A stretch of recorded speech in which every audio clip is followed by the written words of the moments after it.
Nous allons à présent appliquer ce que nous avons vu dans l'activité, à nouveau, à un exemple dans le cours. Je ne vais pas vous faire ici de cours théorique. Nous allons voir cette étude de signes sur un exemple.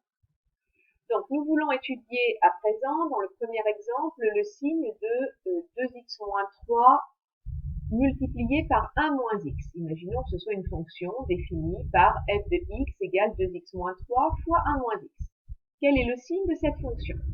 Comme on l'a fait dans l'activité, nous allons étudier le signe de 2x-3 et le signe de 1 moins x. Ce sont deux fonctions affines.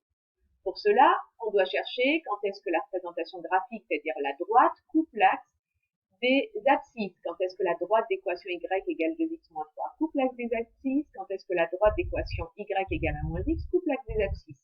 Donc on résout 2x-3 égale 0 et 1 moins x égale 0. Ou alors on retient que c'est en moins b sur a, comme vous voulez.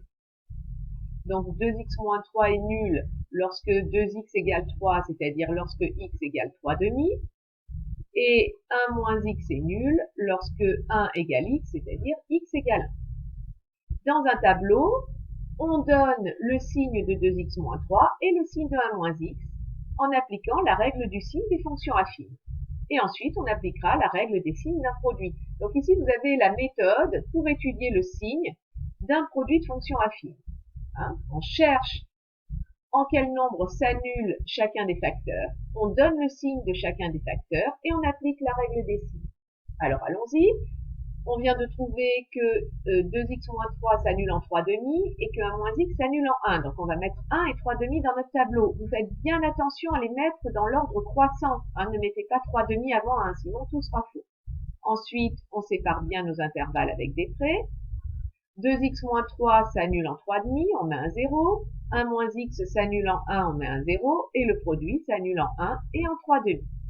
Maintenant, nos signes. Vous savez que ça dépend de a. Ici, pour 2x-3, a égale 2. A est positif. Nous avons donc une fonction affine croissante. Donc elle va d'abord être négative, passer par 0 en 3 demi, et puis être positive. Donc vous mettez vos signes. Donc négatif avant 3 demi, parce qu'elle est croissante. Donc tant que vous avez des cases avant 3 demi, vous mettez un moins dedans, et positive après 3 demi. Même chose pour 1 moins x. 1 moins x, a vaut moins 1. Attention, 1 moins x, c'est la même chose que moins x plus 1. Donc ne vous faites pas avoir, a c'est pas forcément le premier nombre ici. A est négatif, donc on a une fonction affine qui est décroissante. Si elle est décroissante, eh bien elle va d'abord être positive, puis négative. Donc vous mettez vos signes, elle est d'abord positive, donc avant de couper l'axe des abscisses, avant le 0, puis elle est négative après. Et vous appliquez la règle des signes. Ici, je vais rester en vert puisque moins par plus, ça fait moins, plus par moins, ça fait moins, et entre 1 et 3, eh bien, moins par moins, ça fait plus. Qu'est-ce que ça veut dire, ce tableau de signes? Eh bien, cela veut dire que si vous prenez un nombre compris entre moins l'infini et moins 1, et que vous remplacez x par ce nombre dans votre produit, vous obtiendrez un résultat négatif. Même chose entre 3 demi et plus l'infini, vous obtiendrez un résultat négatif. Alors que si vous prenez un nombre compris entre 1 et 3, eh bien, vous obtiendrez un résultat positif. Donc, c'est ce que je vous ai écrit ici. Le produit est supérieur strictement à 0, c'est-à-dire positif. Lorsque x est compris, vous allez voir l'intervalle entre 1 et 3. Et vous obtiendrez un résultat nul quand x vaut 1 ou x égale 3 demi. Et vous obtiendrez un résultat négatif. Donc, ici et là, vous allez voir quand est-ce que c'est négatif. Quand x est compris entre moins l'infini et 1. Ou alors quand x est compris entre 3 et plus l'infini. Pas 3, pardon, 3 demi. J'ai dit 3 à chaque fois, mais c'est 3 demi. D'accord? Bien. Grâce à ça, qu'est-ce qu'on va pouvoir faire? Imaginons qu'au lieu d'avoir l'énoncé étudier le signe de 2x-3 fois 1 moins x, vous ayez comme énoncé résoudre l'inéquation 2x-3 fois 1 moins x inférieur ou égal à 0. Résoudre cette inéquation, c'est trouver les valeurs de x pour lesquelles le produit est inférieur ou égal à 0, c'est-à-dire négatif. Donc, vous construisez votre tableau de signes et vous allez voir quand est-ce que votre produit est négatif. Donc, lorsque x est compris entre moins l'infini et moins 1, ou entre 3/2 et plus l'infini. Donc, l'ensemble des solutions, c'est moins l'infini moins 1, union 3/2 plus l'infini. Et j'ai fermé en 1 et en 3/2 parce que c'est négatif ou nul. Donc, si on vous demandait de résoudre une inéquation produit, comme ça, eh bien, on fait le tableau de signes. Même chose ici, lorsqu'on a un quotient à étudier, puisque la règle des signes pour le quotient, c'est la même que pour le produit. Donc, on va faire la même chose, parce qu'ici, on a un quotient de deux fonctions affines. Là, puisque je sais donner le signe des fonctions affines, je vais pouvoir donner le signe d'un quotient de deux fonctions affines. Alors, regardons comment ça se passe. Vous savez que quand on a un quotient, on fait super attention aux valeurs interdites. 2x plus 3 va s'annuler lorsque 2x égale moins 3, c'est-à-dire lorsque x égale moins 3/2. S'annule, hein, ça veut dire égal à 0. Hein. Si et seulement si, x égale moins 3/2. Et puis 5 moins 4x s'annule lorsque 5 égale 4x, c'est-à-dire lorsque x égale 5 quarts. Et on fait attention, 5 quarts, c'est une valeur interdite, puisqu'elle annule le dénominateur ici. Et maintenant, dans notre tableau de signes, eh bien, nous allons mettre nos deux valeurs. Alors là, je vais reprendre mon tableau de signes ici un petit peu, puisque j'ai... excusez-moi. Hop, voilà, j'ai eu un petit décalage. Alors peut-être que vous avez le même décalage ici dans votre tableau. Mais ici, attention, hein, vous avez moins 3/2 qui est la première valeur et 5 quarts qui est la deuxième valeur. Donc vous remettez, si dans votre document c'est comme ça aussi, vous remettez ça correctement, vous mettez de la souris là sur le 5 quarts et vous allez le mettre plus loin. Bien, alors maintenant, on sait que 2x moins 3 s'annule en moins 3/2 et 5 moins 4x s'annule en 5 quarts. Vous les mettez bien dans l'ordre croissant, vous mettez vos barres en dessous. 2x plus 3 s'annule en moins 3/2, 5 moins 4x s'annule en 5 quarts. Votre quotient, qu'est-ce qui va se passer? Ben, quand son numérateur s'annule, le quotient est nul. 0 divisé par quelque chose, ça fait 0.